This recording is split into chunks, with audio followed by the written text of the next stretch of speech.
I feel like I could convince anyone to risk it and start a community because it's so easy of a sell. Knowing that my investment has come back to me tenfold, 20-fold.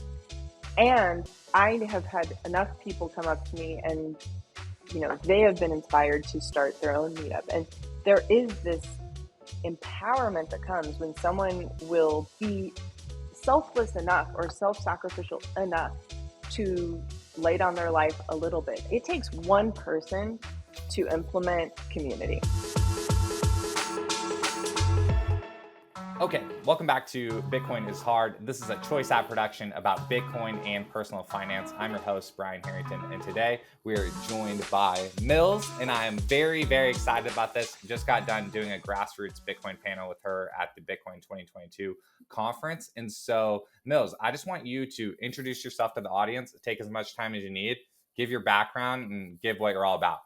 Awesome, thank you. So excited to be here. I went face public like 2 weeks ago and so this is a very new, it's just all new, but excited for it. I was in film and television production for the past 10-ish years, and at a certain point my priority of freedom and independence got challenged, and I decided to walk away from my career, and I relocated to Nashville. I'd been in New York City for 12 years, and New York City was where I found out about Bitcoin, got connected with Bitcoiners, and saw Bitcoin meetups for the first time. The New York City Bit Devs was such a pivotal moment for me because being in a room where it felt like everyone was way more intelligent or knowledgeable about this topic than I was felt so inspiring, and there wasn't this barrier to entry. There was a very welcoming, let's break it down. Let's talk about it. You can ask a question and you're not made to feel like an idiot. And I knew that that was super special. And I think what Jay has done, what everyone really has done with the New York City Bit Devs is there has been a prioritization of such high level educational content that I walked away from my very first one thinking, they've got it figured out. This is great. No one's getting paid for this. This isn't like a cult. This isn't, like all the things that it's not. But I learned more about a topic, and even, the first half, how they had it set up at the time was, a little bit more overview on a certain topic and then more lightning specific for the second half. And basically an hour-ish lecture with a intermission in between, and then another hour-ish lecture, and then socializing and hanging out, which, to be able to talk deep with people that weren't going to judge you for your personal choices and your proclivity to freedom had felt so liberating to me at the time. And I knew that New York was not going to last forever for me. I had put like a hard stop at a certain point because I want to have a family at some point, and realized maybe it's me. Maybe me being in New York is actually the barrier, and maybe I need to be somewhere where I'm around more like-minded people. And so I had already kind of put a fail safe of like, if this hasn't happened for me by this age, I'm going to move. But then COVID happened, and it was like, I think now is the time. And it kind of happened very suddenly at the end. In August, I knew it was time to leave New York. The COVID vaccination mandate just kind of put a hard stop on me being able to be a person in New York City. And I fled. I felt like a refugee, and went to Nashville. And I had been talking with Rod in Nashville about wanting to start a meetup whenever I moved there. I didn't know my exact timing. I just said, I'm moving here in the next year. Let's start a meetup. He said I'd wanted to for years. He'd wanted a partner. So we did it. And the first meetup in Nashville was the 18th of August. I moved on the 16th, and New York City enacted their vaccination mandate on the 17th of August. So the 16th, 17th, 18th, big days in history for me. And then I was able to commute and keep working. I was just doing a commercial every other week, flying back to New York for work. fine with the fact that I couldn't go to a restaurant or a bar or a museum or a gym or, live a life, but just there for work. And then in December, the government changed in New York, and then the vaccination status mattered for my industry. And I walked away from my 10 plus year career that I had built, and the connections and the momentum and established relationships. And I had some people respect my decision, but I also just lost pretty much my whole community that had felt like a strong community, but there was a lot of people that just kind of fell away in that time. So I moved to Nashville, and then I won't understate, like, I kind of panicked in some ways. Like, I was fine for a while, but then it kind of reached the point of I love doing what I was doing, and I'm not doing that anymore. And I hadn't built that up. I thought I had more of a runway in Nashville. And I'd been talking with some people at Bitcoin Magazine for, I would say, like 6 months, or, 4 or 5 months at least.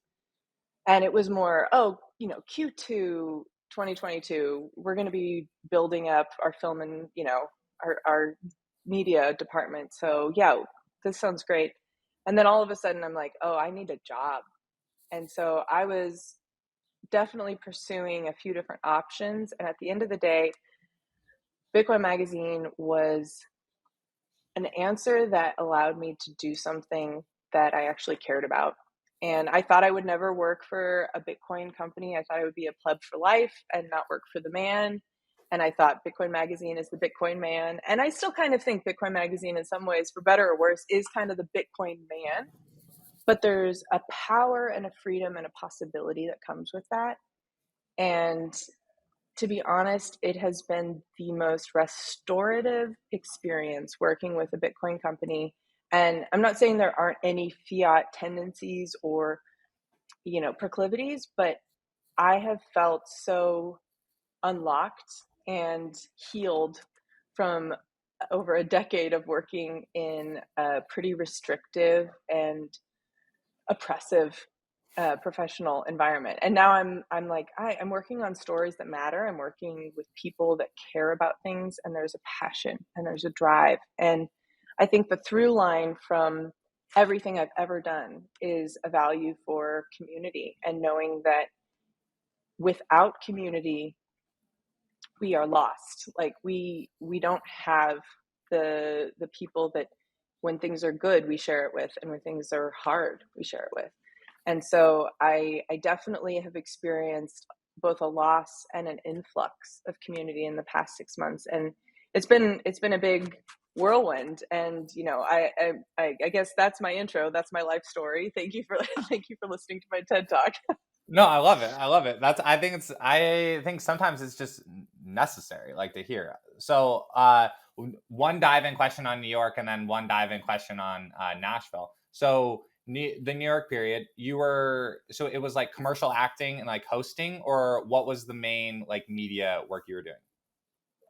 I initially was doing art department for film and television, both independent films and TV shows and commercials, and then grew into set decorating, production design, and then kind of pivoted, graduated, whatever you will say, to producing and directing. Sweet. So at the end of Cool. my career, I had built to my ultimate, which was, hey, I wanted to be a director, and I finally was there. Got it. I love that. And then how do you get invited to a New York Bit Devs? How does that work? How do you find out about it and get invited? Someone. I think I I honestly benefited so much from my brother, who he had talked to me about Bitcoin for a considerable amount of time, and I knew a lot.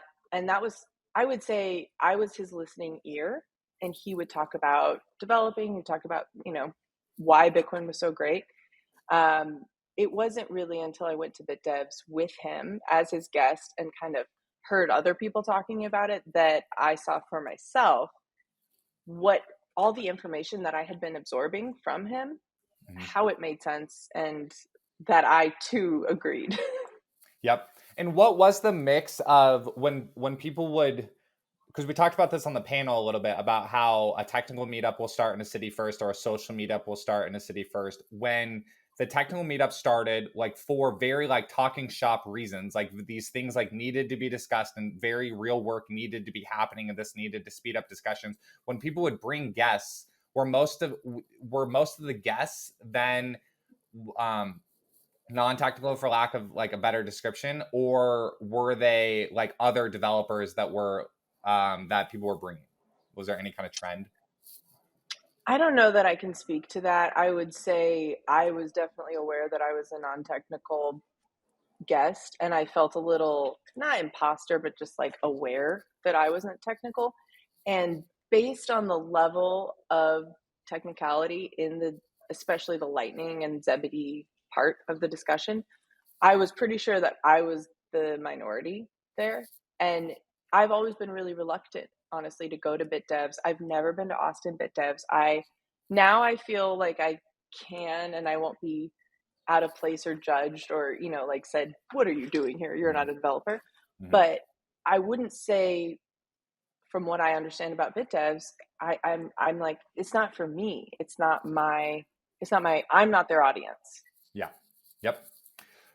Understood. So then when transition to Nashville, how were we so set on Nashville being the next point to jump to? How did you know that? I made a spreadsheet. I've actually been looking for a developer. I've talked to a couple people to help me build it out into either a website or an app. But I put together all the things that mattered to me about the home that I was going to pick. And my hope is that this is where I raise a family. This is where I am rooted. And so with that, I put a lot of thought into what I needed and wanted and desired. And so I surveyed myself, and I also, I was like, I want gun rights, tax laws. I want, what are the vaccination rights, homeschooling rights? What are the property taxes? What's the income tax? Like, I kind of just literally made days of sunlight, quality of life, cost of living. I put every factor that I knew was important to me. And then it's pretty easy to get all the data for all 50 states. And so I just built it out and then sorted, and then through process of elimination was pretty sure that Tennessee was the state for me. And I then spent a month, like second half of May, first half of June. I had never been to Nashville in my life. I'd never been to Tennessee, really. And I just decided I need to spend a month here before I uproot and move here, know that I can live here. And verifiably, it checked all the boxes. And my brother was definitely like, Austin, Bitcoin, Austin. I'm like, I know that for you, and he's a developer, and that made sense for him. And for me, there wasn't a Bitcoin meetup in Nashville. There wasn't, I didn't at the time know that Bitcoin Magazine was headquartered in Nashville. I just knew it had the right things for me for my future, and it made the most sense. And I also knew that I could probably get my parents to move there if I had kids. So it was kind of, I would have probably just chosen Wyoming if it would have just been me.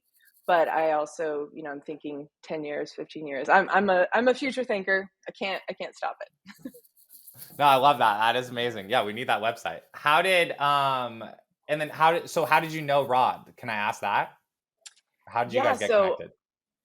The month that I was in Nashville scouting, I had been on shoots mostly in the South, but I had been traveling a lot, and I had missed all the weekends in Nashville. And it was my one weekend to be in Nashville, and it was Bitcoin 2021 conference. And my brother was like, come, I have an extra bed in my hotel. Like, you can stay with me.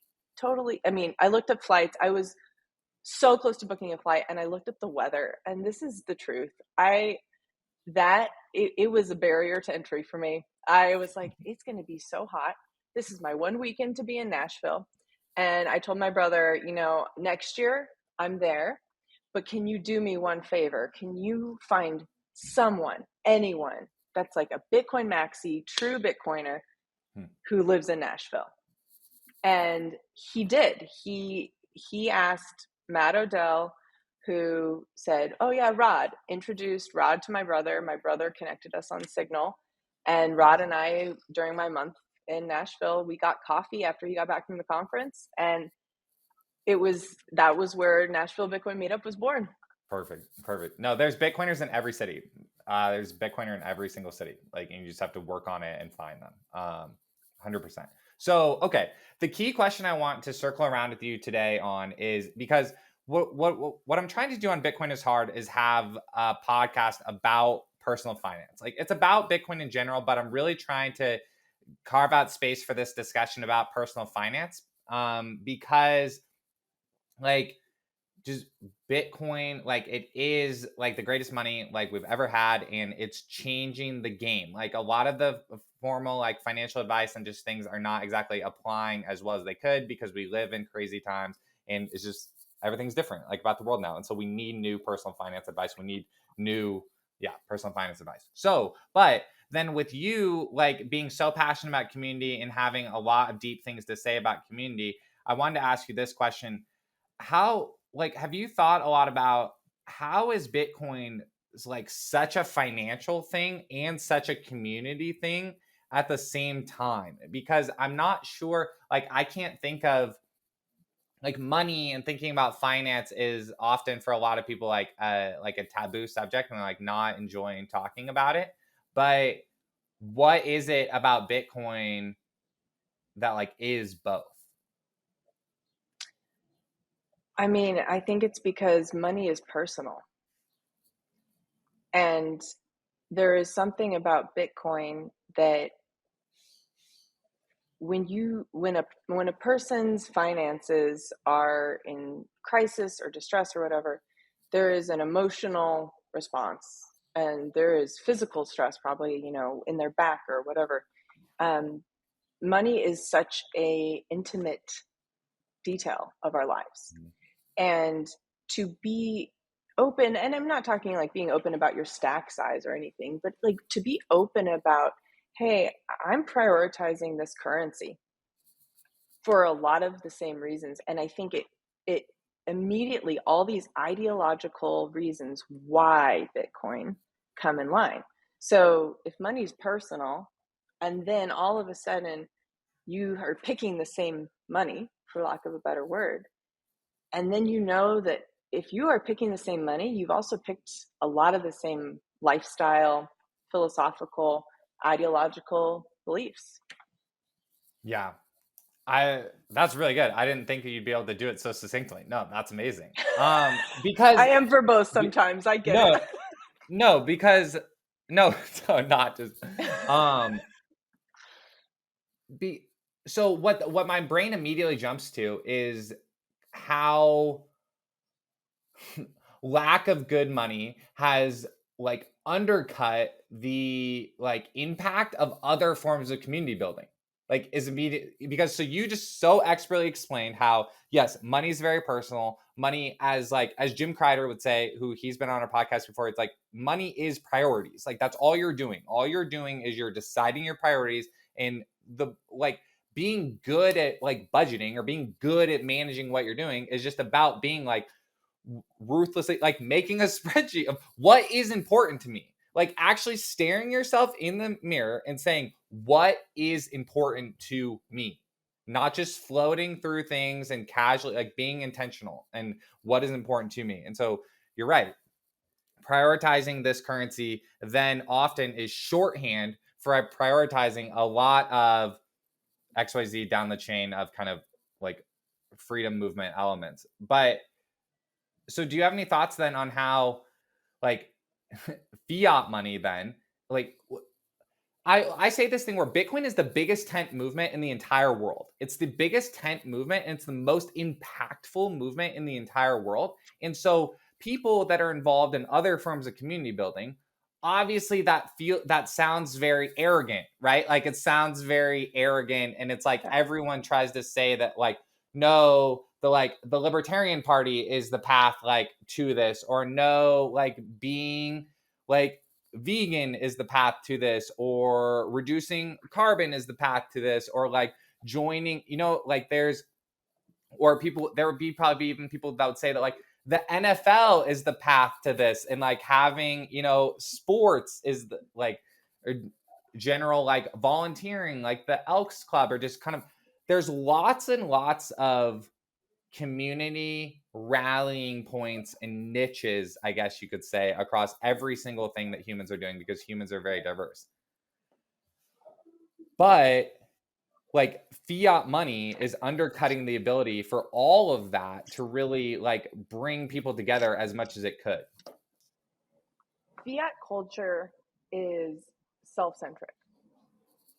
You are living in a world where you are looking out for number one, and you're gathering your acorns. You're holding on to provide for your family or provide the lifestyle that you want.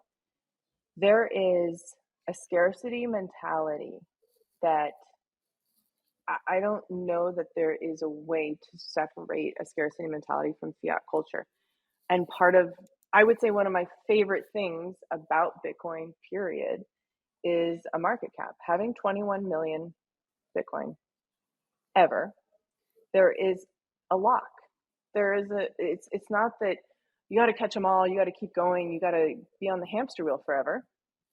There is a finite quantity, but there also is this shared belief that you don't have to have 21 million to be good. There are so many varying how many, you need to. I literally have a breakdown for when I onboard or orange pill people of like, maybe your first goal is that you have, 0.38 Bitcoin, and then maybe you do 1 Bitcoin, and then maybe, Mm-hmm. there isn't the same mentality as applied to resources. So fiat culture and community, I think, can only be affected by a selfish, scarcity-minded mentality.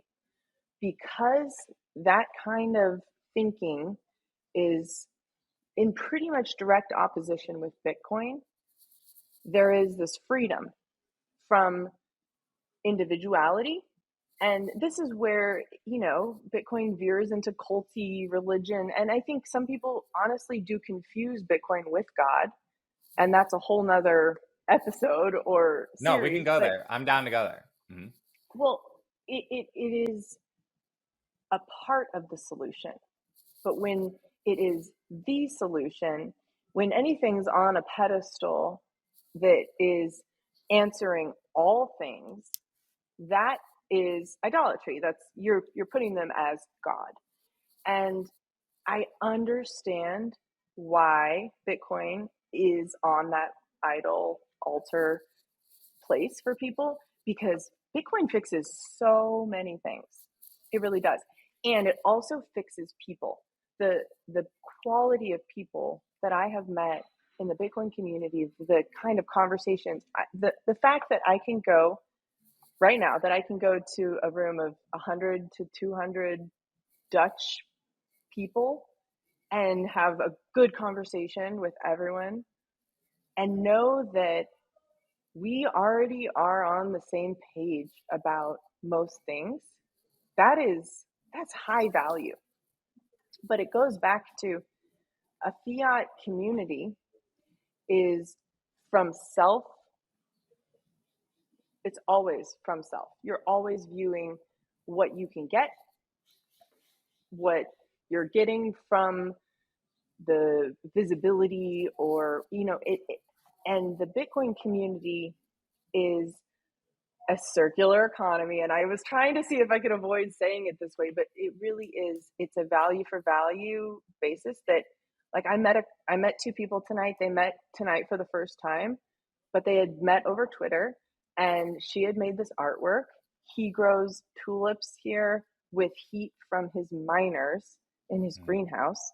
Mm-hmm. And he got a print. She brought him a print of her artwork, and he brought her tulips. Yeah. And tell people where you are. You're in Amsterdam right now at the Bitcoin. I am in Amsterdam. Yeah. Upstairs from I think the largest, maybe international, but definitely the largest in Amsterdam meetup.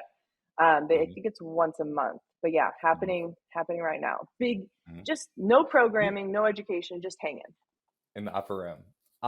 So yeah, one thing that you said, So you said something that I've said before, and the reason why I brought up the other kinds of community building is just because lots of people are moving towards humans coming together to make the world a better place and make themselves like better together. That's positive. Like that's positive. And people do that through a lot of different paths.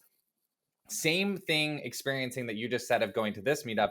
I do a lot of networking, go to random stuff like, and I've never at such a high percentage walked into a room and been on the same page so closely with so many amount of people. It's very, very potent. And so same thing. People can say sometimes that things that I say about the Bitcoin community seem hyperbolic or seem religious or seem whatever. I'm telling you from a personal experience, there's the rooms that I walk into and I'm immediately on the same page with people off the internet is the highest at Bitcoin meetups compared to any other form of networking I'm doing. So all I'm relaying to you is like personal experience that's what's happening. Then and on the topic again of just fiat money undercutting other types of community building, and this mentality of lack, this mentality of scarcity and mentality of lack, like when nonprofits like just suffer from this like hole in the bathtub problem. Like and that's a problem. Like you're trying to pour into it, trying to pour into it, and it's just falling out the bottom. And we can come up with like XYZ reason for why that is, and structural, financial, mismanagement, like whatever.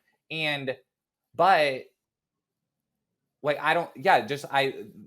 that hole in the bathtub problem is something that super bothers me now about other things that purport to be a solution.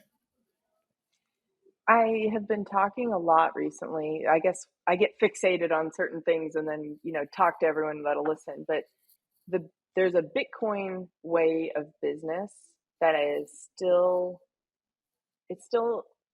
being formed right now. Mm-hmm. There is a very established rut of fiat business model. For better or worse, there is a way that business is done with fiat. And that is not the case for Bitcoin. Yeah. There is so much room for, it's creation at its best, and it's, accommodation at its worst, maybe. But we are able to, I look at a nonprofit and I think, oh, they have a really good goal, but usually the problem is that they're either not run like a business and they're, run like a charity, right? Mm-hmm. Or they're run like a business and they're maybe too good at being a business, and they're not really doing the good. So I not to pass judgment on all nonprofits ever, but there are a lot of consistent problems. And I completely agree with you that like we're writing the advice right now. Like we're writing the shorthand in just on how to do things because we're coming up with it right now. Like we are. So that's why when I say things like Bitcoiners are creating the new solutions, like they're creating the new reality, we're creating the new world. Like that, I love the just saying of like, you're in a rut. Like, no, personal finance advice is in a rut. Business advice is in a rut. Like how to change the world is like in a rut. And so I think that's the thing like that draws like a lot of Bitcoiners together. And I think let's now talk a little bit about what that just went me to. When does the Bitcoin community like go too far, or like the downsides of Bitcoin Twitter, or the frustrations with Bitcoin Twitter and frustrations with like some things? And one of them that the reason why my brain transitioned there was because Bitcoin and kind of like anti-fiat becomes like shorthand for so many things. It's easy to try to like, I don't know, boil the ocean all at one time and like call everything a scam and just kind of be very like frustrated, because I think when you realize like I've gone through this. I've had a lot of pent up frustration at the way the world was, like on the like things that my parents would donate to, or the thought that like they had been like their like time theft had happened to them for 55, 57 years, like, and they didn't know it was happening. There's a lot of anger like with that. And there's a lot of like, I used to work on like political campaigns. Like there's a lot, COVID, like COVID built up 2 years of like anger, So is that maybe made a hard transition from those things, but like that's my answer to where some of the like frustration comes from and lashing out at like different things. Yeah, I think it's easy to be frustrated at the opportunity costs that we didn't get to choose the outcome of. And it's easy to feel powerless in that, yeah, it feels like years were taken. And I think that's probably a good place to reflect. It's a terrible place to stay. But I think if you can channel the emotion, the passion, the energy from that, I think it's to redirect and remember that it's still so early. It just doesn't feel early because we're not brand new. And it feels as though we haven't seen maybe the radical change that we thought we would see by now. Like, there was a part of me that thought COVID is going to be what brings about hyper Bitcoinization. Like, no, that clearly did not happen. Was it an opportunity? Sure. And did a lot of people find out about Bitcoin during COVID? Yes. But I do think in some ways it will be an exponential growth. It makes sense. But remembering that it's still early, it gives me patience and motivation and a reminder to invest care into the building of the infrastructure. And I think we are in infrastructure building stage 100%. Like, that's what we are doing right now. We are establishing what goes and what doesn't. What is the community accept? I mean, you mentioned Bitcoin Twitter. It's like, yeah, there's probably the far end of cancel culture even within Bitcoin Twitter, sure. And there's the so wishy-washy that maybe they're not even really orange pilled and they don't even really know about Bitcoin.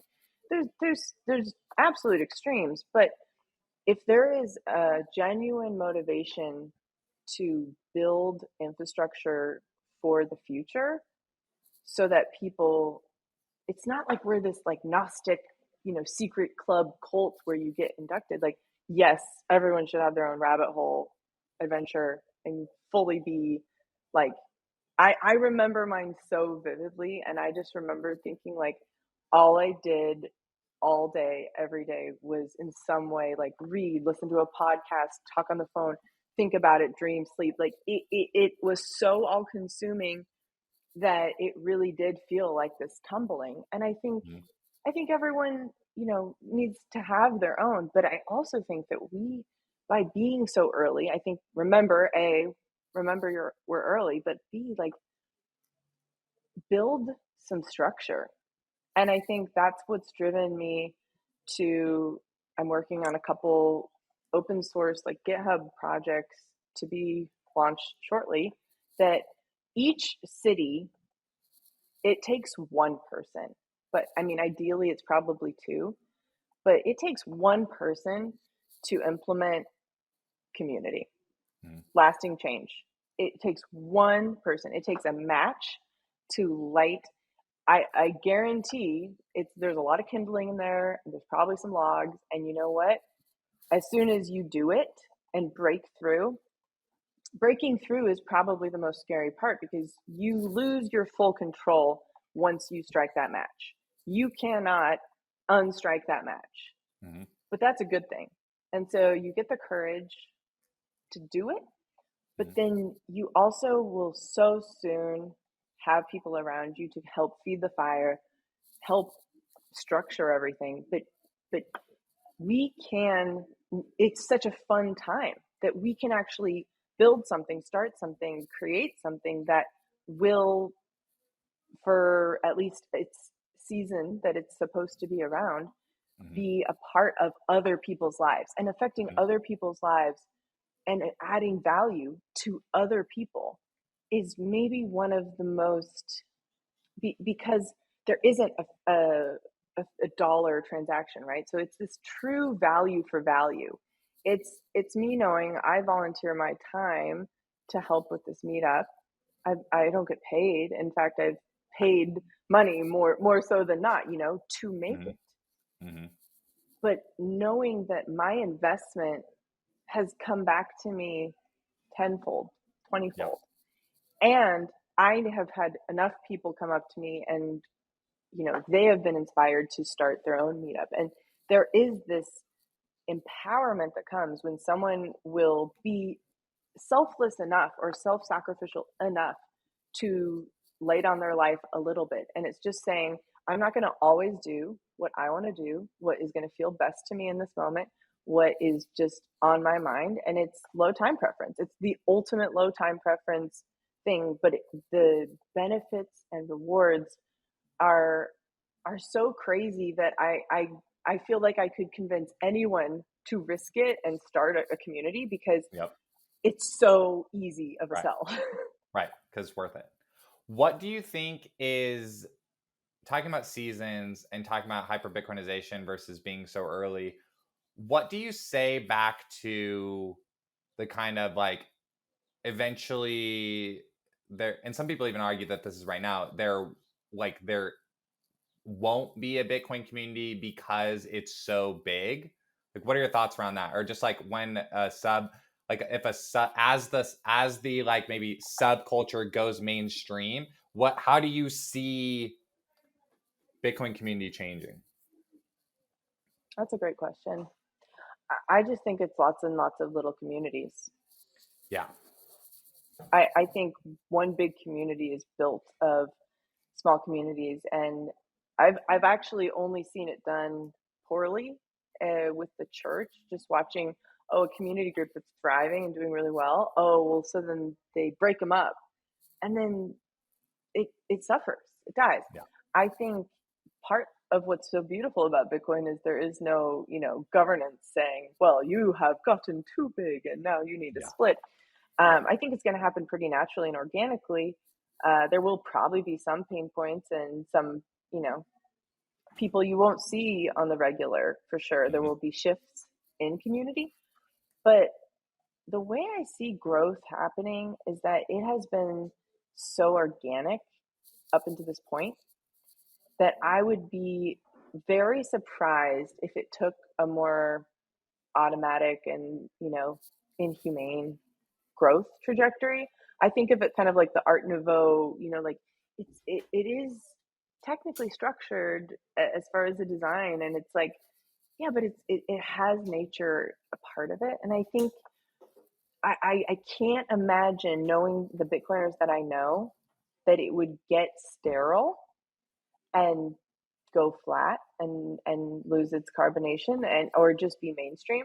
I think if anything, it might get more volatile and more like spicy, if you will, because the the pleb armies growing, and then maybe there's more bullying or ganging up on the people that are backwards thinking to them, or I think it could get a little more toxic before it's very peaceful.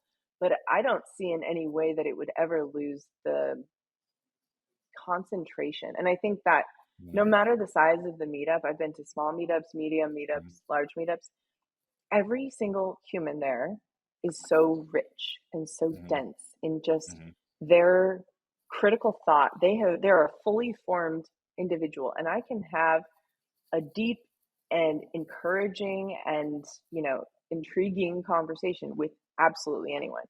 And I don't see, if someone is truly aware of Bitcoin and a critical thinker, I don't think that it could ever dissipate or be watered down. Mm-hmm. Yep. That's yeah, lots of thoughts. Like one of them was just when you were talking about it, like potentially getting more toxic. I've thought of this like funny just scene in my head where it's like, um, you're just out with your friends, like, and hyper Bitcoinization has happened, and the restaurant takes Bitcoin, and your friend like lays down their credit card, and you're just like, are you kidding? Like, are you like still participating in like like the slave time theft like of that? Like, why are you still participating in that? And just being like, that's crazy. Like, just absolutely mind-blowingly crazy that you would like, why are you still participating in that? And almost like truly like kind of friend down your nose, nudgingly, like, why are you still participating in that? Definitely, definitely. And then also on a more just a different note, I can also see it to where I'm I think Bitcoin just augments and is such a powerful tool for other forms of community building. I know I talked about at the beginning about how like others feel less effective now because of the potency of experience with like being able to be so fast on the same page with people. But then it just, dude, like Bitcoin can solve so much. And so when I talk to other people that are working on things, I'm like, I don't try to say that's dumb, work on Bitcoin. I try to say yes. And adding Bitcoin to this will 10x what you're doing. Yeah. So It's probably the closest thing to lighter fluid that I've ever seen. And yeah. it gets right.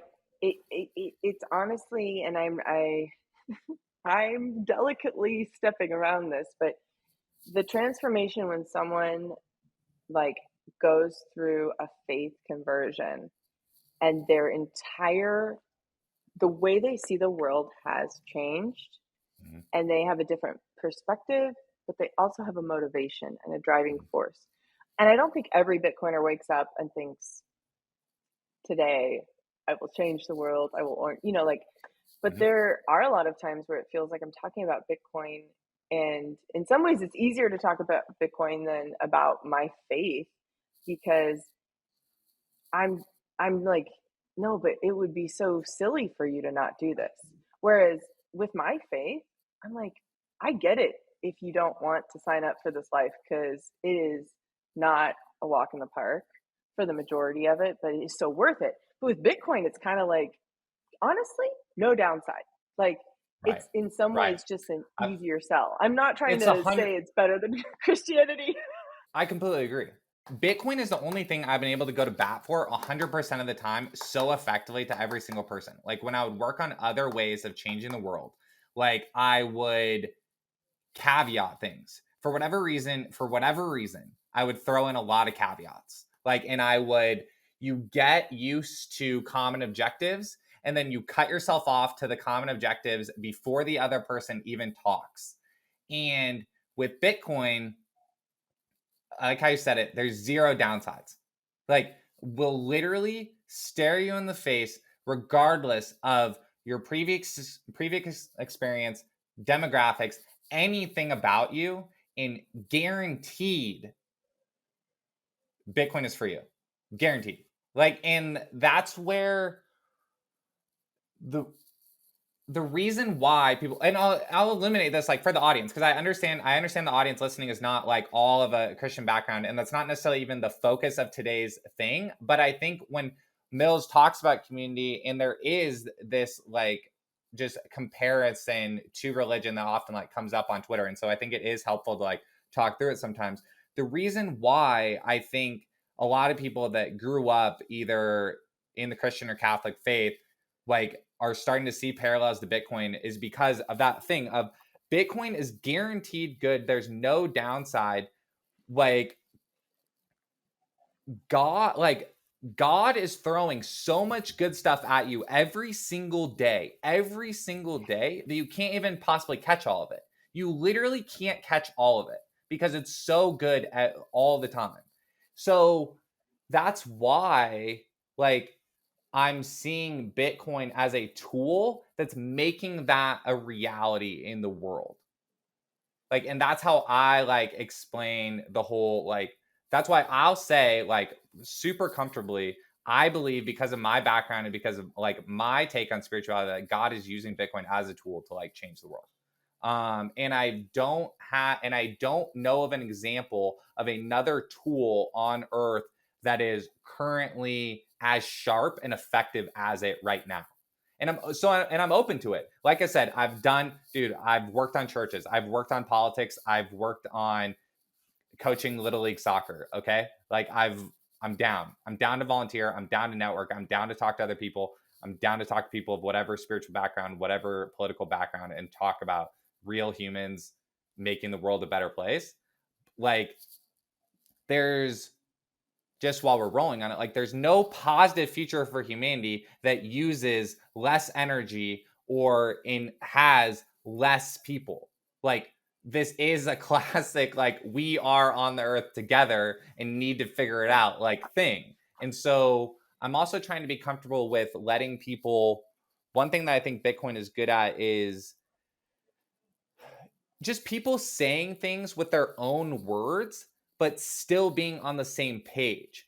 Like, I don't love how other types of spiritual or political discussions like devolve into kind of like nuance and like word picking. Like, I'm trying to see Yeah. past all of that now. And I'm trying to just like see the really big like blocks of the world. So I appreciate the I mean, audience is sticking with us because they love this, and so no, continue, take it wherever you want, and land the plane for them. well, and I would say, church has been, I've called myself post church, which so many of my Christian friends have cringed at, and I kind of cringe at it too, but it's just like, I just think that the church model is broken. Mm-hmm. And I'm not saying there isn't good that comes from it, and I'm definitely not saying don't do that. I'm saying it for me, it reached its peak effectiveness or whatever, and kind of maybe lost the plot a little bit. Yeah, And there it's stuck in a is rut. It's stuck in a rut, as you said. Like, a lot of yeah, solutions, previous solutions. Like, look, shout out to George. Our first episode of the podcast was with George McHale, and him and I would talk about this at length back in the day, with his Bitcoin Is organization, about how like Bitcoin is the solution. Other forms of solutions are stuck in ruts, like as you said. yeah, I don't think that's cringe at all. Post church, because we need new solutions. we need new solutions. Mm-hmm. I think that's a good place to leave it. We need new solutions. Mills, where can people follow you on Twitter? Is that okay? And talk about we'll close with your work at Bitcoin Magazine and anything else. Yeah, I'm now like a real person out there. It's so weird. Yeah, I'm at specific mills, uh, MILLS. And yeah, you can follow me on Twitter. I have a bet going until April 24th. So please just don't follow me. I guess this will probably be released after that. So it'll be It'll be fine. I after. just The don't want bet to will be lose the good. stats. Hopefully you win. Yeah, no, I'm really excited. I'm getting to do some really cool, it's just like dream job. It really cool is an understatement. Work with Bitcoin Magazine to develop some new content that is not just content for content's sake, but is a really, I guess, a thoughtful approach to producing media, videos, what have you, that address some of the philosophical aspects of being a Bitcoiner and Bitcoin community and Bitcoin culture, and not just sticking with the super technical side. And I know I'll get some kickback, but I know that it's worth it. I know that we're an expanded community, and I think there's a lot of conversations and discussions to be had. And I'm super excited. So it's been kind of a rocket ship of, leaving fiat culture world and then jumping into content production with Bitcoin Magazine. But I'm really thrilled, and it's been such an amazing shift and change of pace and change of work life for me. Love it. No, I love it as well. And like, I'm really excited to watch what your show becomes and more of the content that you produce for Bitcoin Magazine becomes, because agreed, there's a very much there's very a lot of things to talk about. There is so much stuff to talk about Bitcoin subculture that can go on and on for hours. And my Yeah. wife and I talk about it all the time. And it's something that I really think about a lot, because I'm passionate about Bitcoin, and I'm passionate about meetups. And I, like, as evidence, like, just by the opinions like shared here today, like, I see a lot of parallels to like really important things that have happened to me in my life and things that I've worked on. And so that's the reason Yeah. for kind of this wide, like, snaking discussion today. And I also appreciate the way we connected personal finance, because like your finances drive your priorities, and you being solid as a person is what then allows you to be able to pour into like others that are around you. So it is all very much connected, and I like am able to see that through it. So I'm excited for what you're working on. So. Yeah, I'll just say it frees up your choice to invest in people as your priority. Hey all, this is Brian. You can reach me on Twitter at Brain Harrington. Shoot me a DM with any feedback from today's episode. This has been a Choice App production. Bitcoin is becoming centric to personal finance, and we want to help you learn how to better engage with Bitcoin financial services. None of this is financial advice and is for education and entertainment only.